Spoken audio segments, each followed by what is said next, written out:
Hi friends, welcome to Cooking Sparta.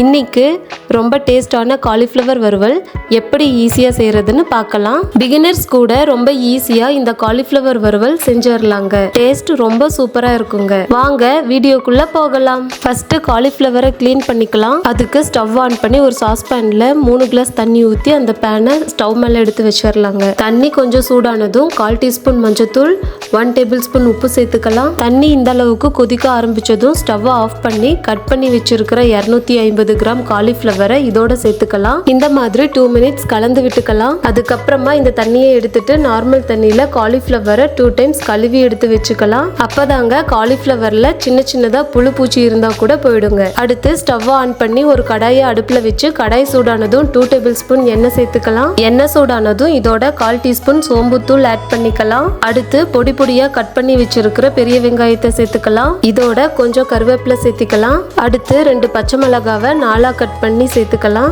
இப்போ எல்லாத்தையும் நல்லா வதக்கி விட்டுக்கலாம். ஆனியன் பொன்னிறமாகிற வரைக்கும் வதக்கிக்கலாம். இப்போ இதோட 1 டேபிள் ஸ்பூன் இஞ்சி பூண்டு பேஸ்ட் ஆட் பண்ணிக்கலாம். இஞ்சி பூண்டு பேஸ்டோட பச்சை வாசனை போகிற வரைக்கும் நல்லா வதக்கிக்கலாம். இதோட கட் பண்ணி வச்சிருக்கிற ஒரு தக்காளியை சேர்த்துக்கலாம். தக்காளியை ஆனியன் கூட சேர்த்து நல்லா வதக்கிக்கலாம். அடுத்து இதோட 1 டேபிள் ஸ்பூன் சாம்பார் தூள், 1 டேபிள் ஸ்பூன் மிளகாய் தூள், 1/2 டேபிள் ஸ்பூன் சோம்புத்தூள், 1/2 டேபிள் ஸ்பூன் சீரகத்தூள், 1/2 டேபிள் ஸ்பூன் உப்பு, 1/4 டேபிள் ஸ்பூன் மஞ்சத்தூள் எல்லாத்தையும் போட்டு நல்லா வதக்கி விட்டுக்கலாம். நீங்க காரம் கம்மியா சாப்பிடுவீங்கன்னா 1/2 டேபிள் ஸ்பூன் சாம்பார் தூள், 1/2 டேபிள் ஸ்பூன் மிளகாத்தூள் மட்டும் போட்டுக்கோங்க. இப்போ இதோட க்ளீன் பண்ணி வச்சிருக்கிற காலிஃப்ளவரை சேர்த்துக்கலாம்.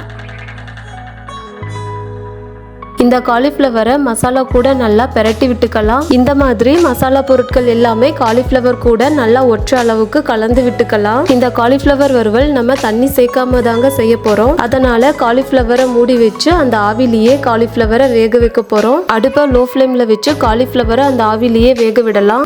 நடுவுல மூடியை தூக்கிட்டு காலிஃப்ளவரை கிளறி விட்டுக்கலாம். 10 மினிட்ஸ் கழிச்சு மூடியை எடுத்து பார்க்கலாம். காலிஃப்ளவர் வறுவல் ரெடி. இப்போ இதோட 1/2 டேபிள் ஸ்பூன் மிளகுத்தூள் சேர்த்துக்கலாம். கடைசியா இதோட கொத்தமல்லி ஆட் பண்ணிக்கலாம். காரசாரமான காலிஃப்ளவர் வறுவல் ரெடி. இது எல்லா விதமான குழம்பு சாப்பாட்டுக்கும் பர்ஃபெக்டான சைட் டிஷ்ஷா இருக்குங்க. இதை ஒரு பிளேட்ல ட்ரான்ஸ்ஃபர் பண்ணி சர்வ் பண்ணலாம்.